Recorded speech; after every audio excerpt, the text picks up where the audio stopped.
une suite à Dune Imperium. C'est ce que Direwolf vient d'annoncer. Donc Direwolf, c'est l'éditeur de Dune Imperium ainsi que de Clank, par exemple. Donc c'est super cool d'avoir une suite à Dune Imperium. Et plutôt que de faire une extension, ils ont décidé de faire un nouveau standalone, donc vraiment un Dune Imperium 2. L'idée est assez séduisante parce que du coup, on va redéfinir la méta, etc. Alors dans cette vidéo, je vais commencer par parler un petit peu Dune Imperium pour petite piqûre de récap pour ceux qui ont oublié ou ceux qui savent pas. Ensuite, je vais probablement mettre un peu de contexte entre Dune Imperium et Dune Imperium Uprising, donc la suite en termes de lore. Donc il y aura peut-être un peu de spoil pour les gens qui n'ont pas lu l'histoire, qui ont envie de voir les films quand ils sortiront, etc. Et ensuite, on va parler un petit peu de ce qu'on sait sur Dune Imperium Uprising, c'est-à-dire pas grand-chose, mais il y a moyen d'extrapoler un peu. Voilà. Si vous n'êtes pas intéressé d'en savoir plus sur Dune et son univers, si vous n'êtes pas intéressé d'en savoir plus sur Dune Imperium, ou si vous connaissez déjà le jeu, ou si vous en foutez les spoils, ou peu importe, vous pouvez sauter directement aux différents chapitres qui vous intéressent. J'ai chapitré la vidéo. Le dernier chapitre sera évidemment le chapitre sur Dune Imperium Uprising et ce qu'on en sait. Donc si c'est ça qui vous intéresse, sautez directement à ce timestamp. Je vous en voudrais pas. Dune Imperium, c'est un jeu qui est basé sur la licence Dune de Frank Herbert. C'est un jeu qui allie deux types de mécaniques, mais qui le fait extrêmement bien. Donc on a un jeu qui est à la fois du deck building et à la fois du placement d'ouvriers. Ce qui est super cool avec ce jeu, c'est que le deck building permet de placer ses ouvriers, et le placement des ouvriers permet de construire son deck. Meilleur est le deck, meilleur sera le placement d'ouvriers, etc., etc. Ce qui est également intéressant, c'est la manière dont le jeu implémente le thème. Donc on a tout simplement sur le plateau, au centre, Dune, Arrakis, avec un petit peu l'exploration, etc., la récolte principalement d'épices. Et puis sur le côté, on a les différentes factions de l'univers. Donc là, on va retrouver les Fremen, on va retrouver l'Empire, on va retrouver la Guilde spatiale, ainsi que les Bene Gesserit. Et puis au-dessus, on va avoir le Conseil du Landsrath, hein, c'est la réunion de toutes les maisons.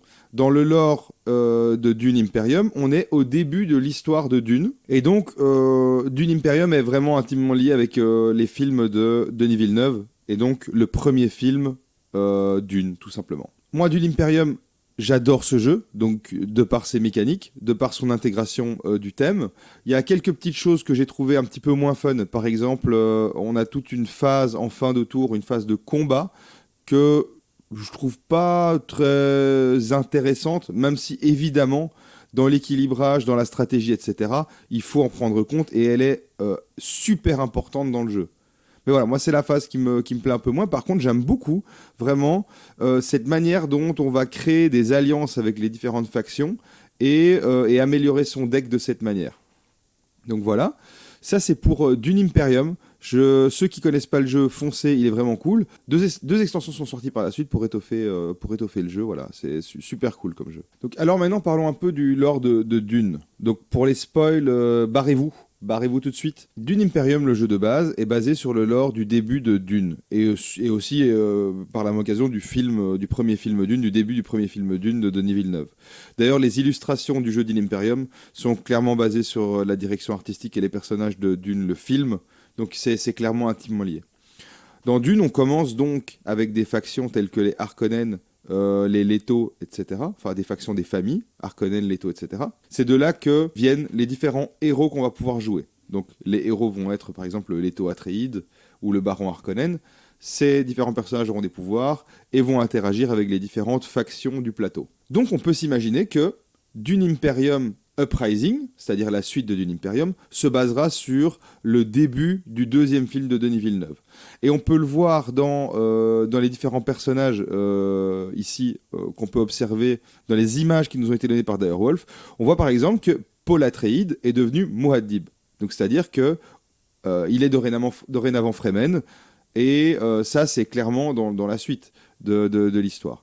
On voit que on a le personnage de la révérende mère Jessica, qui va probablement remplacer du coup le duc Leto Atreides, qui est décédé à la fin du premier film. Les personnages vont donc être probablement tirés du lore du début du deuxième film de Denis Villeneuve. On voit également que durant les combats, etc., ont été ajoutés les chevaucheurs de vers de sable. Donc dorénavant, les vers, les faiseurs, ils vont pouvoir être montés. Et donc, on voit que sur les zones de combat, on a des vers de sable. Donc ça a été intégré au lore, par exemple.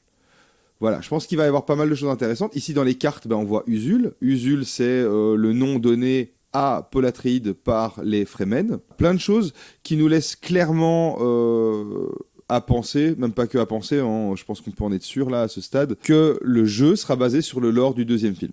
Passons maintenant à Dune Uprising et ce qu'on sait du jeu Dune Uprising. Donc pour l'instant, on a juste quelques images. Alors on voit par exemple un nouveau plateau. Donc le plateau est extrêmement similaire au plateau de Dune Imperium, donc clairement je pense qu'on va être sur le même type de gameplay. Par contre on voit que sur les factions, il y a différents types d'effets, ainsi que d'autres petites choses en plus, on verra par la suite, j'en parlerai.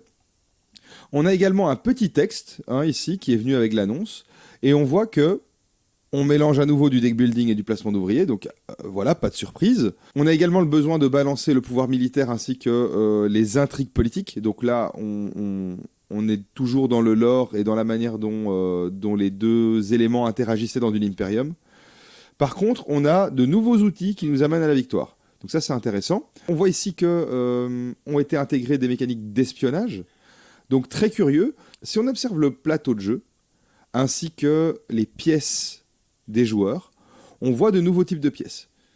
Voilà, il y a de grandes chances qu'on parle ici des espions, et on voit que les espions vont être assignés à des zones de factions, et il y aura probablement un effet. Je suis très curieux de savoir ce que ce sera.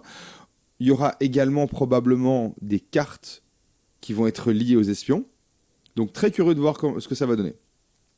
On voit également que des contrats vont permettre d'augmenter nos ressources. Alors, que sont les contrats ? Comment vont-ils être intégrés ? Honnêtement, je suis très curieux. On voit de nouveaux logos apparaître au niveau de l'Empire. On voit également ce logo apparaître dans l'un des Sitch. On voit également ce logo apparaître sur des cartes combat.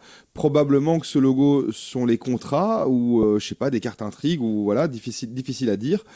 Les contrats, en quoi ils consisteront ? Dans plein de jeux, on voit que les contrats, ça pourrait potentiellement être, je sais pas moi, des objectifs secrets à réaliser qui amèneront des points de victoire ou ce genre de choses. Très curieux, aucune idée pour l'instant. Alors, savoir qu'on a déjà des espèces d'objectifs secrets avec les cartes intrigues. Certaines cartes intrigues nous permettent de gagner des points de victoire en fin de partie si on remplit certaines conditions. On peut plus ou moins parler d'objectifs secrets. Est-ce que les contrats seront du même type pour l'acquisition de ressources ou autres ? Voilà, très curieux de voir à quoi ça ressemblera. Et puis également les vers de sable qui sont intégrés au combat.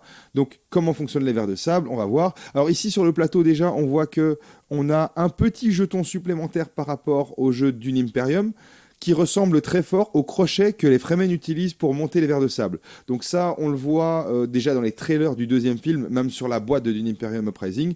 Les Fremen savent monter les vers de sable. C'est une force de combat non négligeable, de toute évidence. Et donc ici, j'imagine qu'à partir du moment où on acquiert un crochet, on va pouvoir utiliser un ver de sable durant le combat. À voir. Ce qu'on voit également, c'est que sur certaines cases de la planète Arrakis, on a des vers de sable qui sont représentés. Un icône ver de sable, une icône ver de sable. Est-ce que c'est comme ça qu'on va les acquérir ? Est-ce que c'est comme ça qu'on va pouvoir les placer en combat ? À voir, je pense que ça risque d'être très intéressant. On avait déjà dans l'une des extensions de Dune Imperium les Juggernauts, donc qui sont des vaisseaux qui peuvent entrer en combat et revenir à la base, qui valent plus de points de combat également. Voilà, intéressant. Est-ce que les vers de sable vont fonctionner de la même manière ou pas ? On verra. Et alors la dernière information qu'on a en plus, c'est un mode 6 joueurs où 2 équipes vont s'affronter. Alors là, j'ai aucune idée de à quoi ça pourrait ressembler. J'ai aucune idée, en regardant au plateau, de comment ça va être intégré au jeu. Je suis très curieux, même si je suis plutôt dubitatif. Un jeu de coopération en deck building, ça s'est déjà vu avec Ansend, etc. Un jeu d'affrontement d'équipe, pourquoi pas. Dans Dune Imperium, je sais pas si le thème, les mécaniques s'y prêtent. Probablement que oui, mais du coup j'ai vraiment envie de tester parce que je suis très très curieux. On a également un visuel avec de nouveaux types de jetons, etc. Alors de quoi s'agit-il ? Je ne sais pas du tout. Par contre, ça a l'air de faire partie du mode 6 joueurs. Donc, voilà, très curieux.